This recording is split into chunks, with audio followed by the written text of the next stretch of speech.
प्यारे कृष्ण भक्तों, सोने के बाद आत्मा कहाँ जाती है, क्या करती है? आत्मा का सबसे बड़ा रहस्य क्या है? और क्या आप जानते हो, कई लोग इस सवाल का जवाब जानने के लिए इच्छुक रहते हैं। क्या कई बार सोने के बाद हमारी आत्मा परमात्मा से मिलकर आ जाती है? क्या इसीलिए हमें सपने आते हैं और सपने में हम कहीं भी चले जाते हैं और सपने में पता नहीं क्या क्या होता रहता है? अब आखिर सोने के बाद आत्मा कहाँ जाती है? सोने के बाद आत्मा घूमने के लिए जाती है। अगर बांध ले आत्मा को तो क्या होगा? इस सवाल का जवाब जानना हर एक इंसान को जानना बेहद ही जरूरी है। मित्रों, आपसे अनुरोध है कि आप भगवान श्री कृष्ण के भक्त हैं तो कमेंट में जरूर लिखिए जय श्री कृष्ण, राधे राधे। कुछ लोग इस वीडियो को स्वीकार नहीं कर पाएंगे क्योंकि उनको लगता है कि यह सब पाखंड है। असल में पाखंड जैसा कुछ होता नहीं है। आत्मा को पाखंड नहीं है। आत्मा एक जीव है जो कभी नहीं मरता है। कुछ पत्रिकाएं आपको यह बता सकती है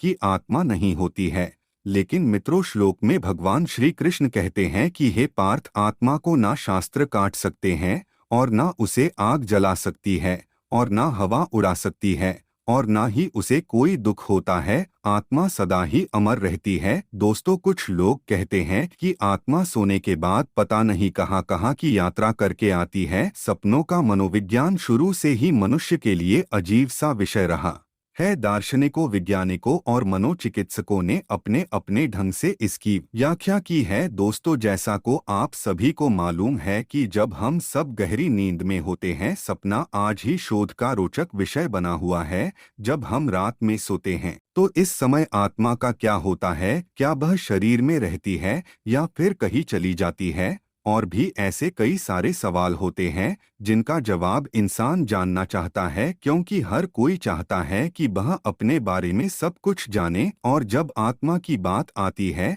तो लोग इसके प्रति ज्यादा जिज्ञासु हो जाते हैं। वह जानना चाहते हैं कि आखिर हम इसके बारे में कैसे जान सकते हैं। बहुत सारे लोग तो ऐसे होता है जो साधु संत की मदद लेते हैं और उनसे जाकर इस बारे में बात करते हैं।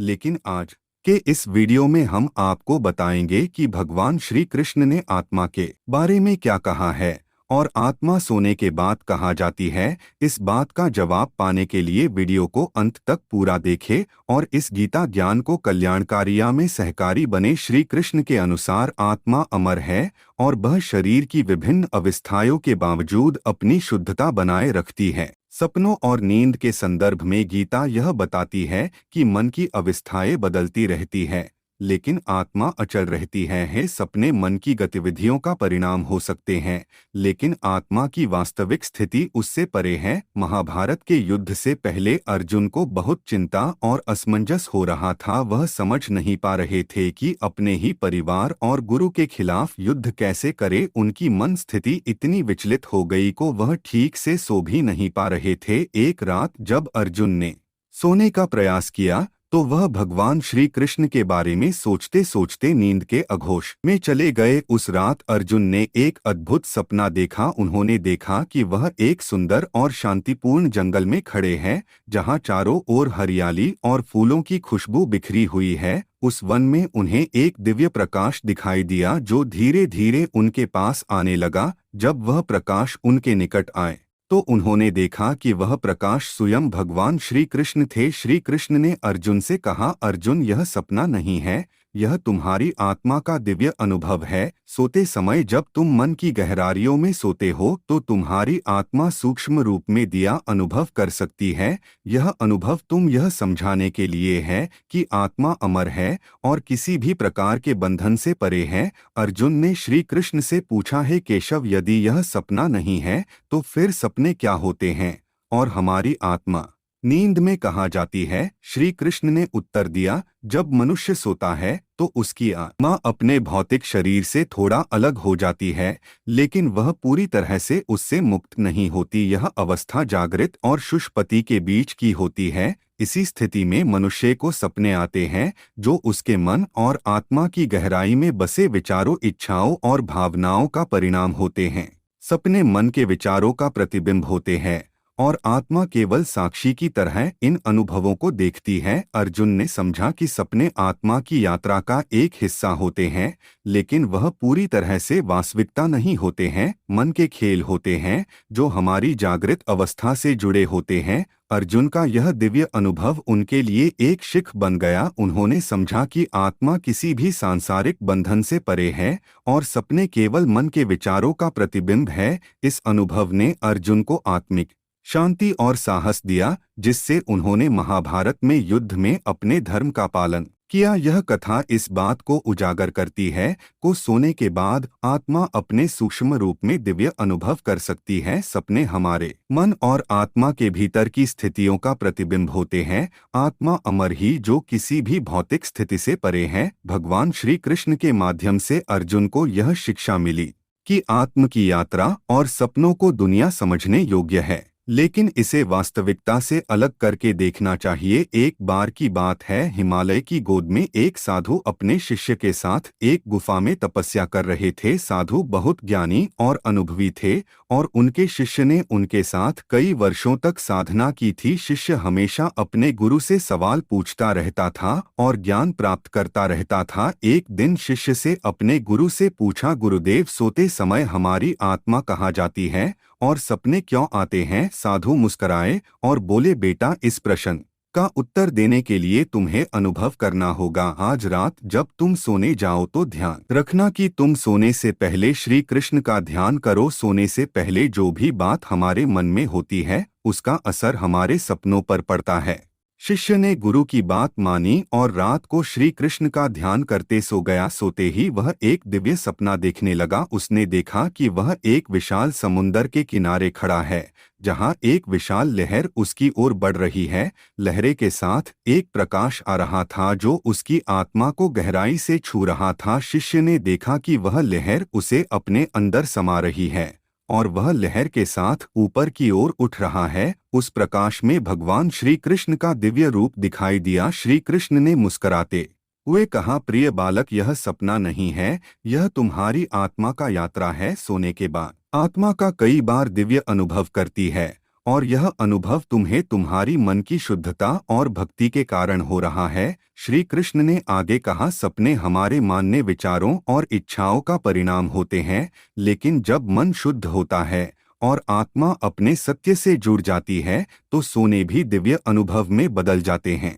यह अनुभव तुम्हें यह सिखाने के लिए है कि आत्मा अमर होती है। सोते समय आत्मा भौतिक संसार से परे होकर दिव्य सत्य के करीब पहुंच जाती है। सुबह होते ही शिष्य जाग उठा और उसने अपने गुरु को वह सपना सुनाया। साधु ने शिष्य को आशीर्वाद दिया और कहा, यह तुम्हारी भक्ति और साधना का परिणाम है कि तुम्हें यह दिव्य अनुभव हुआ। यह अनुभव तुम्हें यह सिखाने के लिए था कि आत्मा की यात्रा केवल शारीरिक नींद से नहीं बल्कि आत्मिक जागरण से जुड़ी होती है। यह कथा इस बात को उजागर करती है कि सोने के बाद आत्मा की यात्रा केवल भौतिक अनुभवों तक सीमित नहीं होती, बल्कि यह दिव्य संकेत तक पहुंच सकती है। जब मन शुद्ध होता है और आत्मा भक्ति और ध्यान से जुड़ी होती है, हो सपने भी दिव्य अनुभव में बदल सकते हैं। यह कहानी हमें आत्मा के सत्य और नींद के दौरान आत्मा के दिव्य अनुभवों को महिमा को समझने में मदद करती है। पुराणों के अनुसार आत्मा को गति और उसके किसी लोक में पहुंचना का वर्णन अलग अलग मिलता है। हम पुराणिक मत को जानेंगे, लेकिन पहले संक्षिप्त में वैदिक मत भी जान ले जो कि गति के संदर्भ में है। क्या हमारी आत्मा शरीर में ही रहती है या हमारी आत्मा शरीर से अलग हो जाती है? जो व्यक्ति बहुत ज्यादा थक हार कर सो जाता है तो उस समय उसे बहुत ही अजीब अजीब चीजें दिखाई देती है और कभी कभार तो आत्मा परमात्मा से मिलने पहुंच जाती है। तब हमें ऐसा प्रतीत होता है कि हमारी मृत्यु हो चुकी है और हम भगवान के पास आ गए हैं। हम उन्हें साक्षात देखते हैं, जिससे हमें काफी सुकून महसूस होता है और वहां से आने का मन नहीं करता है, क्योंकि सोने के बाद हमारा शरीर बिल्कुल मृत की तरह हो जाता है और कई बार तो जागने पर भी वह नहीं जागता है, क्योंकि उस समय उसकी आत्मा बहुत दूर जा चुकी होती है, जिस वजह से इंसान बहुत देर से जाग पाता है। आप लोगों ने भी कभी कभार ऐसा महसूस किया होगा कि आपने अपने सपने में अपने इष्ट देवता को देखा है। आप उनसे बातें की हो या फिर आपने अपनी परेशानियों को उनको बताया है, वह आपकी दर्शन देते हैं और आप उन्हें देख रहे हैं। कई सारी ऐसी प्रक्रिया होती है जो आपके लिए बहुत ही अनमोल होती है और बहुत ही शुभ होती है। आप यह सोचते हो कि आप सब यही रहे और बस इन्हीं को देखते रहे, पर यह सब आपकी आत्मा कर रही होती है। जिस दिन आप यह सपने देखते हैं, यानी कि आपकी आत्मा परमात्मा से मिलती है, उस दिन आप काम तन मन पूरी तरह से शुद्ध होता है। मित्रों, सोने के अंदर भी अवचेतन रूप से जुड़ जाती है, इसीलिए सोने को एक दूसरी मौत का नाम दिया गया है। सोने के बाद आपकी आत्मा भविष्य के अंदर जा सकती है। कभी कभी आत्मा आपका भविष्य भी देख लेती है। दोस्तों, जैसा को हमने आपको बताया, सोने के बाद आपका अचेतन मन आत्मा के सहारे भविष्य के अंदर जा सकता है और वह भविष्य को देख सकता है। उसके अंदर वह क्षमता होती है। आपके सामने कई ऐसे उदाहरण होते हैं जिनमें सोने के बाद हमारा अचेतन मन भविष्य के अंदर चला गया था। आपने कभी खुली आंखों से जो चीज नहीं देखे होंगे, वह आपका बंद आंखों यानी सोने के बाद आपका आत्मा देखती है, वरना हम कैसे देख लेंगे? सोने के बाद तो हमारी आंख बंद होती है। आपको भी कई ऐसे सपने आए थे कि वह बाद में सच हो गए। इस तरह के सपने हमें तब आते हैं जब हमारा अचेतन मन भविष्य के अंदर जा चुका होता है। हमारा अचेतन मन भविष्य को कैसे जान लेता है, इसके बारे में कहना मुश्किल है, लेकिन ऐसा माना जाता है कि जो भौतिक जगत के अंदर घटित होता है, यह उससे पहले ही सूक्ष्म जगत के अंदर घटित हो चुका होता है। इसका मतलब यह है कि हमारे साथ पहले सूक्ष्म जगत में घटित होता है और उसके बाद ही उसका असर भौतिक जगत पर होता है। जब हम सो जाते हैं तो हमारा अचेतन अनंत बाहर में जुड़ जाता है और वह कहाँ पर क्या हो रहा है वह यह देख सकता है। कभी कभी आत्मा सोने के बाद वैकुंठ धाम में चली जाती है, ठीक उसी प्रकार जैसे देवता दूर रहकर भी कहीं भी देख सकते हैं। और जो सूक्ष्म जगत के अंदर घटित हो चुका है, उसे आसानी से अचेतन मन पता लगा लेता है। भविष्य बताने वाले सपनों के अंदर हमारा अचेतन मन उस स्थान पर जाकर देख सकता है, या कहे कि वह उस स्थान पर यहीं से देख सकता है। गौतम बुद्ध के जन्म से पूर्व उनकी माता महामाया ने सपना देखा था कि वह 6 दांतों वाले हाथी ने इनके शरीर में प्रवेश किया है। सपना शास्त्रियों ने इसकी व्याख्या करते हुए बताया था कि जन्म लेने वाला शिशु या तो चक्रवर्ती सम्राट होगा या महान संत। भविष्य में यह बात सच हुए। महावीर के जीवन में अस्थि ग्राम के मूल पाणी मंदिर में रात के अंतिम पहर में देखे गए ऐतिहासिक सपने का उल्लेख है। महावीर ने सपने में पिशाच की मौत, सफेद पंछी, कोयल, फूलों के हार, बेल कमल के फूलों का सरोवर, समुद्र, रवि की किरणें, बाहों में लिपटा पर्वत तथा मेरू पर्वत की चढ़ाई देखी। उसी गांव के ज्योतिषी ने 9 सपनों का विश्लेषण किया और बताया था। 2 फूलों के हार वाले एक सपने का विश्लेषण महावीर ने स्वयं बताया था कि यह ग्रस्त और संन्यास दोनों में विश्वास जागने का बोध है। आत्मा हमारे शरीर में ही रहती है, केवल हमारा शरीर ही सो रहा है। सभी आंतरिक गतिविधियां चलती रहती है, दिमाग का सिर्फ हिस्सा सो रहा होता है और उसकी आपातकालीन सेवाएं जारी रहती है। और सोते समय हमारा दिमाग सोचना बंद कर देता है। आत्मा चेतना का स्वरूप है, वह ना तो सोती है और ना ही कहीं बाहर जाती है। आत्मा निरंतर विकसित होती रहती है। हमारे चेतन और अतितन मन लगातार काम कर रहे हैं। अगर हम विज्ञान की बातें करें तो विज्ञान इस बारे में बहुत कुछ बोलता है, क्योंकि बहुत सारे प्रयोग किए गए हैं और इन प्रयोगों के आधार पर यह हमें बताता है कि जब हम सोते हैं तो हम उन जगहों पर जाते हैं जहां हमने पिछले जन्मों में जन्म लिया था, या इससे संबंधित शरीर छोड़ने के बाद आत्मा की यात्रा के बारे में विभिन्न धार्मिक और दार्शनिक मान्यताएं हैं। हिंदू धर्म में यह मान्यता है कि आत्मा जन्म और मृत्यु के चक्र से गुजरती रहती है, जिससे संसार या पुनर्जन्म कहते हैं। शरीर से निष्कर्ष हो जाने के बाद आत्मा एक नए शरीर में जन्म लेती है। इस प्रक्रिया को पुनर्जन्म करते हैं। इस यात्रा के दौरान आत्मा अपने कर्म के अनुसार अगले जन्म में अनुभव प्राप्त करती है। इस परंपरा के अनुसार यदि आत्मा ने अपने पूर्व जन्मों में अच्छे कर्म किए हैं तो वह उन्नत या सुखद स्थिति में जन्म लेंगी। इसके विपरीत यदि उसने बुरे कर्म किए हैं तो उसे कठिन परिस्थितियों का सामना करना पड़ सकता है।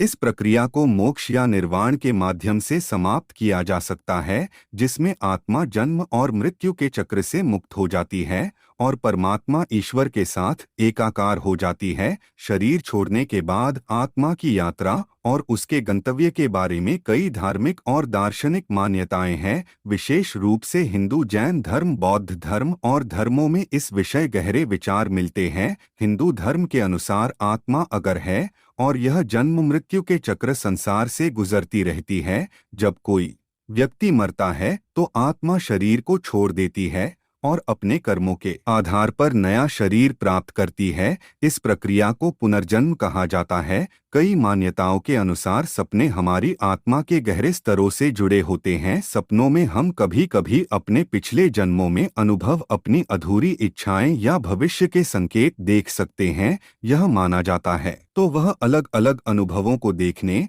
और महसूस करने में सक्षम होती है, जिन्हें हम सपने के रूप में अनुभव करते हैं। वैज्ञानिक दृष्टि से सपने हमारे दिमाग की गतिविधि का परिणाम होते हैं। जब हम सोते हैं तो दिमाग विभिन्न विचारों, स्मृतियों और अनुभवों को प्रोसेस करता है, जो हमें सपनों के रूप में दिखाई देते हैं। REM rapid eye movement slip के दौरान दिमाग सबसे सक्रिय होता है और इसी अवस्था में ज्यादातर सामने आते हैं। सपने कई बार हमारे दैनिक जीवन की घटनाओं, तनाव, इच्छाओं और भावनाओं का प्रतिबिंब होते हैं। यह दिमाग के प्रयास होते हैं कि वह दिन भर की जानकारी को समझ सके। नींद के दौरान आत्मा सूक्ष्म अवस्था में होती है और वह पूरी तरह से शरीर से अलग नहीं होती। सपने हमारे मन और दिमाग की गहरी प्रक्रिया का परिणाम होते हैं, जो विभिन्न धार्मिक और वैज्ञानिक से समझे जा सकते हैं। धार्मिक में इसे आत्मा और मन की गहरी यात्रा माना जाता है, जबकि वैज्ञानिक में यह दिमाग की गतिविधियों का परिणाम है।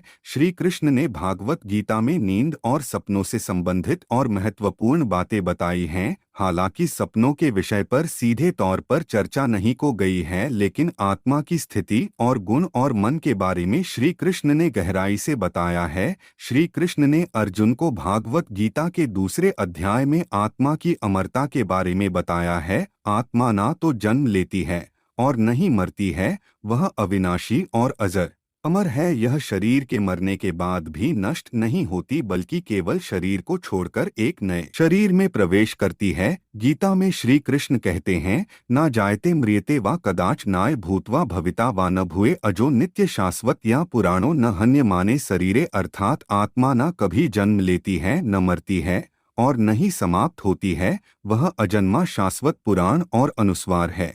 शरीर के नष्ट होने पर भी आत्मा का नाश नहीं होता है। श्री कृष्ण ने गीता में बताया कि मन और आत्मा का गहरा संबंध है। मन की स्थिति और आत्मा की स्थिति को प्रभावित कर सकते हैं। जब मन शांत होता है और अपने विचारों पर नियंत्रण रखता है, तब आत्मा की शुद्ध अवस्था का अनुभव किया जा सकता है। उद्रदात्मनात्मान न आत्मान साधियत आत्मते मनोबंधी रातम रिपना। मन अर्थात व्यक्ति को अपने मन और आत्मा के माध्यम से अपने आप को उठाना चाहिए और अपने मन को गिरने न दे। और आत्मा स्वयं का मित्र भी है, शत्रु भी है। गीता में सपनों के बारे में सीधे तौर पर चर्चा नहीं की गई है, लेकिन श्री कृष्ण ने यह समझाया कि मनुष्य की जागृत, सपना और सुखपति गहरी नींद की अवस्थाएं एक गहरे सत्य को दर्शाती है। यह सत्य है कि इन तीनों अवस्थाओं से परे भी आत्मा की भी एक शुद्ध अचल अवस्था होती है, जिसे व्यक्ति योग्य और ध्यान के माध्यम से अनुभव कर सकता है। प्राचीन ग्रंथों और धार्मिक शास्त्रों में सपनों के विषय पर कई बातें कही गई है, जो आत्मा और मन की अवस्थाओं से जुड़ी हुई है। इन ग्रंथों में सपनों को आत्मा की सूक्ष्म यात्रा का एक हिस्सा माना गया है। आइए देखते हैं कि विभिन्न पुरानी मान्यताएं और शास्त्र क्या कहते हैं। उपनिषद में सपनों को व्याख्या करते हुए कहा गया है कि जब व्यक्ति सोता है तो उसकी आत्मा 3 अवस्थाओं में से एक में प्रवेश करती है। जागृत अवस्था, सपने की अवस्था, सुषुप्ति गहरी नींद की अवस्था। सपने की अवस्था में आत्मा शरीर से अलग हो जाती है और सूक्ष्म संसार की यात्रा करती है। इस स्थिति में आत्मा मन और इंद्रियों के साथ विभिन्न अनुभवों को देखती है, जो व्यक्ति को सपने के रूप में दिखाई देते हैं। उपनिषदों के अनुसार सपने की अवस्था में आत्मा उन अनुभवों को देखती है जो जागृत अवस्था में अधूरे रह गए थे या मन के भीतर दबी हुई इच्छाओं के परिणाम होते हैं।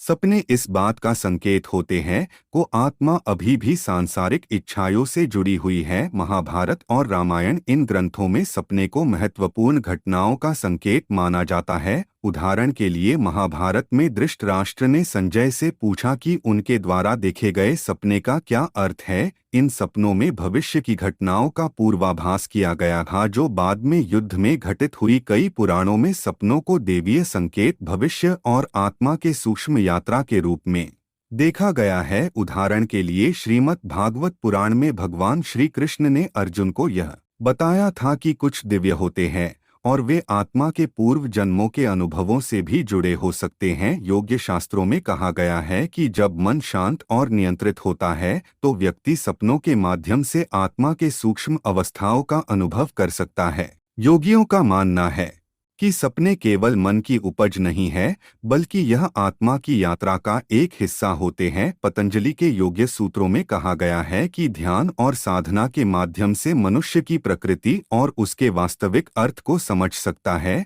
योग्य के अभ्यास से सपनों पर नियंत्रण पाया जा सकता है और उसके माध्यम से आत्मा के सूक्ष्म सत्य का अनुभव किया जा सकता है। सपने शास्त्र जो प्राचीन भारतीय विज्ञान में वर्णित है के अनुसार सपनों का अध्ययन और मन आत्मा की गहरी अवस्थाओं को समझने के लिए किया जाता है। इस शास्त्र में यह बताया गया है कि सपने हमारी आंतरिक इच्छाओं, भावनाओं और भविष्य की इच्छाओं का प्रतीक होते हैं। आयुर्वेद में कहा गया है कि सपनों का हमारे शरीर और मन की स्थिति से गहरा संबंध होता है। शरीर की 3 दोष, वात, पित्त, कफ के असंतुलन के कारण विभिन्न प्रकार के सपने आते हैं। आयुर्वेद के अनुसार जब शरीर और मन संतुलित होते हैं तो सपने शांत और सुखद होते हैं और आत्मा का अनुभव शुद्ध होता है। मित्रों, सपने और जागृत अवस्था दोनों ही हमारे मन की सीमाओं के भीतर के अनुभव है। जब हम सोते हैं और सपने देखते हैं तो हम एक कमरे में होते हैं और हम जागते हैं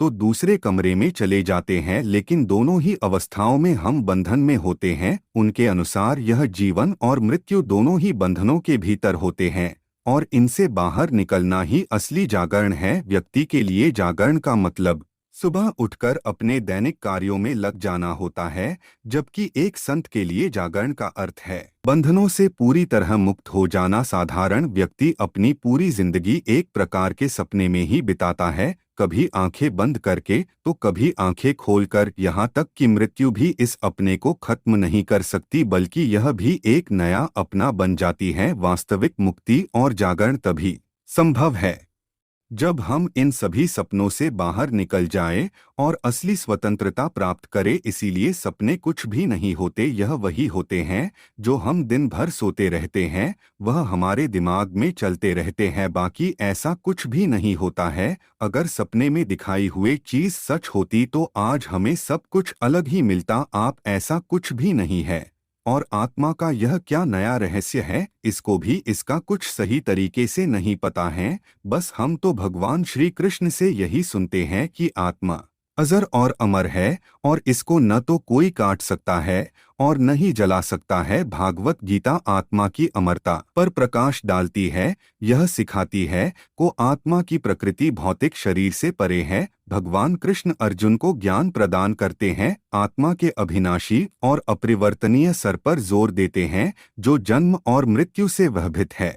पुनर्जन्म की अवधारणा की तुलना आत्मा द्वारा पुराने शरीर को त्यागने और निरंतर चक्र में नई शरीर में धारण करने से की जाती है। आत्मा को समझने से जन्म और मृत्यु के चक्र से या अनुशासित कर्म के माध्यम से भगवान के साथ मिलन के माध्यम से प्राप्त होती है, जो व्यक्तियों को आत्मा और आध्यात्मिक जागरूकता की ओर मार्गदर्शन करती है। भागवत गीता में बताई गई आत्मा की अमरता की अवधारणा हिंदू धर्म में बहुत महत्वपूर्ण है। गीता एक पूजनीय ग्रंथ है जो जीवन, आध्यात्मिकता और कर्तव्य के विभिन्न पहलुओं को समाहित करता है तथा आत्मा की प्रकृति और क्षण भंगुर के साथ उसके बंधनों को संबोधित करता है। इसे अविनाशी और अपरिवर्तनीय बताया गया है। भगवान कृष्ण दिव्य सारथी और शिक्षक अर्जुन को ज्ञान प्रदान करते हैं, आत्मा की प्रकृति पर जोर देते हैं। वह स्पष्ट करते हैं कि आत्मा जन्म और मृत्यु से परे है, किसी भी भौतिक साधन द्वारा नष्ट नहीं होती है। आत्मा को शरीर का वस्त्र माना जाता है जिसे आत्मा पहनती और उतारती है। जिस तरह एक व्यक्ति पुराने वस्त्र उतारकर नई वस्त्र पहनता है, उसी तरह आत्मा पुनर्जन्म लेती है। आत्मा अमर है, इसलिए यह जीवन की भौतिक अभिव्यक्तियों जैसे जन्म, विकास, क्षय और मृत्यु अप्रभावित होती है। यह समय और स्थान को सीमाओं से परे है तथा किसी भी भौतिक या मानसिक विशेषता से अछूत रहती हैं। कृष्ण अर्जुन से आग्रह करते हैं कि वह उस अपरिहार्य वस्तु शरीर के नष्ट होने के लिए शोक न करे, बल्कि आत्मा को समझे। आत्मा अधिकारी है, अर्थात जिसमें विकार नहीं है। जैसे पानी में दूध या जहर मिलाने से उसमें विकार उत्पन्न हो जाता है, लेकिन आत्मा में किसी को भी नहीं मिलाया जा सकता है और न आत्मा किसी में मिलती है। आत्मा को न काटा जा सकता है और न ही जलाया जा सकता है, न दफनाया जा सकता है और न ही डुबोया जा सकता है। आत्मा अविनाशी, अचल, अमर और अजर है।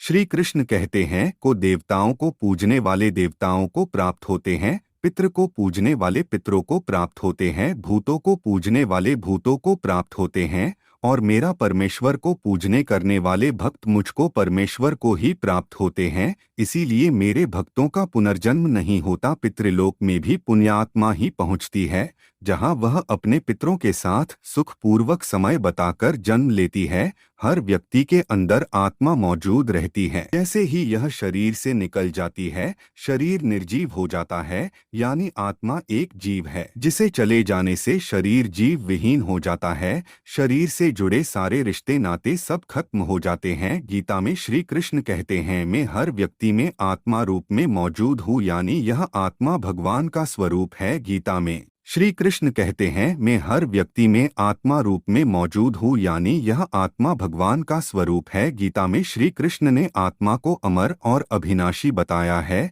जिसे न शास्त्र काट सकता है। पानी इसे गला नहीं सकता, अग्नि इसे जला नहीं सकती, वायु इसे सोख नहीं सकती। यह तो ऐसा जीव है जो व्यक्ति के कर्मफल के अनुसार एक शरीर से दूसरे शरीर में भटकता रहता है। दरअसल आत्मा एक ऐसा रहस्य है जिसका रहस्य जितना सुलझाया गया है, यह उतना ही उलझता गया है। फिर भी इसे जानने का सोमाच मन में बना ही रहता है। इसीलिए यह हम आत्मा के कुछ ऐसे रहस्य बता रहे हैं जिसे जानकर आप हैरान रह जाएंगे। कठोपनिषद एवं पुराण में बताया गया है को आत्मा अंगूठे के आकार की होती है। पुराण में तो इस अंगूठे के आकार की जीवात्मा को ही कर्म को भोगने वाला बताया गया है। आत्मा का निवास स्थान हृदय में बताया गया है। इस बात का उल्लेख श्री कृष्ण ने गीता में इस प्रकार किया है, भगवान सर्वभूतानां हृदय से अर्जुन ब्राह्मण सर्वभूतानि यंत्र रूढ़ानि माया प्रकाश पुंज है को सूक्ष्म शरीर के रूप में जीवित व्यक्ति के अंदर मौजूद रहती है। सूक्ष्म शरीर के आँख, कान, मुख तथा हाथ पैर नहीं होते हैं, फिर भी यह देख सकता है, बोल सकता है, सुन सकता है और छू सकता है। आत्मा के रंग को लेकर ऋषि मुनियों के कई शोध किए हैं। मृत्यु के समय आत्मा अपने कर्मों को समेटकर अपनी अधूरी इच्छाओं को पूरी करने के लिए अन्य शरीर को खोज में चल देती है और कर्मों के अनुसार ही आत्मा को नया शरीर कर्मफल भोगने के लिए प्राप्त हो जाता है। गरुड़ पुराण में भी यमराज का दरबार का जिक्र किया गया है। वह बिल्कुल इस मंदिर परिसर जैसा ही है, जैसा कि उसमें 4 दिशाओं में 4 द्वार के बारे में बताया है। मंदिर में भी 4 दिशाओं में 4 द्वार है। यही वजह है कि लोग इसे ही यमराज का मंदिर मानते हैं। इस मंदिर परिसर में चित्रगुप्त के कक्ष में आत्मा के उल्टे पैर भी दर्शाए गए हैं। संसार के प्रतीक जीव में आत्मा होती है और आत्मा परमात्मा के निकट होती है। आत्मा में परमात्मा का अंश होता है, इसीलिए सभी प्राणियों को परमात्मा अपने में समाहित करते हैं। जब सभी के अंदर परमात्मा का अंश होता है तो उससे वैर त्याग कर प्रतीक जीव में परमात्मा के दर्शन करना चाहिए। अब मित्रों, इन बातों में कितनी सच्चाई है, इनका कुछ भी अंदाजा नहीं लगाया जा सकता। बस हमें तो इतना ही ध्यान रखना है कि हमें हमेशा अच्छे कर्म करने हैं और बुरे लोगों से दूर रहना है और कभी भी किसी के साथ गलत या बुरा नहीं करना है, क्योंकि अगर हम किसी के साथ बुरा या गलत नहीं करेंगे और हमेशा अच्छे ही कर्म करेंगे, फिर हमें डर किसका? फिर को तो हमें डरना ही नहीं पड़ेगा, क्योंकि हमें यह कहेगा कि तुम्हें कर्मों का फल भोगना पड़ेगा, तो वह भी हमें दुआ लगेगी न कि बदुआ। अगर हम गलत काम करेंगे तो हमें डर लगेगा कि हमें तो हमारे कर्मों का फल मिलेगा। इसीलिए हमेशा अच्छे कर्म करे और सभी के साथ अच्छा व्यवहार करे और अपनी जिंदगी को अच्छे से जिए। तो दोस्तों, उम्मीद है कि आपको आज का वीडियो अच्छा लगा होगा। अगर वीडियो अच्छा लगा तो कमेंट में मन से जय श्री कृष्ण राधे जरूर लिखे और ऐसे ही वीडियो और पाने के लिए हमारे चैनल को सब्सक्राइबर करें और वीडियो को लाइक करें, ज्यादा से ज्यादा शेयर करें। जय श्री कृष्ण राधे।